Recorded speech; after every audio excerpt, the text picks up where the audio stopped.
I guess personally, I've had my time with some major depression, and thank goodness was able to have a doctor who really could pick up on it. Well, I know for myself, I think that really brought a lot of things on was the fact that being a working parent, and this both adults in the household are working, but what we got caught up into was the fact that we were raising a family, 3 children. At one point in time, I had lost my job, and it was about a year later my wife lost her job. We had one parent that passed away, and 3 other parents that somehow or other either were in the nursing home or on the way to the nursing home. And we happened to be the siblings that had to take care of the whole situation. Not saying the other siblings weren't there to help, but they were usually 1,000 miles away. And it just was a combination of everything. Yes, you're going to buck up and you're going to do the best you can do, but sometimes you don't realize that you are starting to sink down.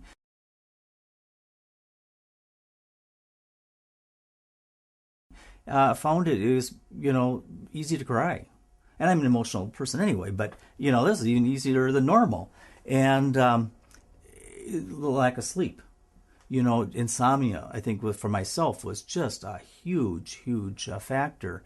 I know when the first Ambien I took, I literally slept for, 12 hours straight. And, that's something I hadn't experienced for a long time. But here again, as a medical doctor that was able to recognize the signs that I was going through.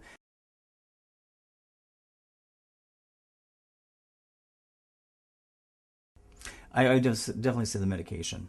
And, it takes, for a lot of people, it takes a while to find out which is the correct medication, dosage, and then the time and the patience to let that medication kick in. Sometimes it can take months.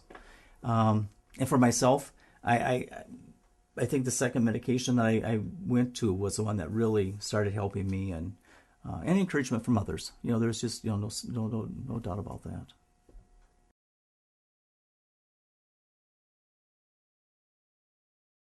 For myself, it was depression, major depression, and I'm still on medications. And it's I go in periodically and check it out. And I'm also a veteran, so I not only do the local, but when I go down to the VA for my annual physical, I also check in with the mental health professional. They keep tabs on it. And I think another thing that really helps a lot is the fact that who your peers, who your friends are, your involvement. I'm not afraid to volunteer. I do a number of volunteer things.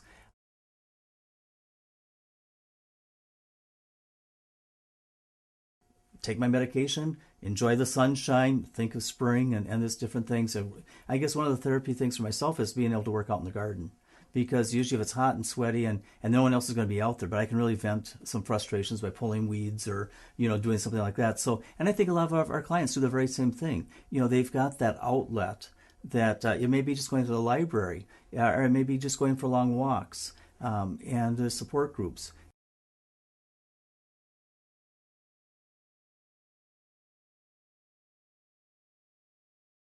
I believe that, at the time, I probably wasn't so open about it.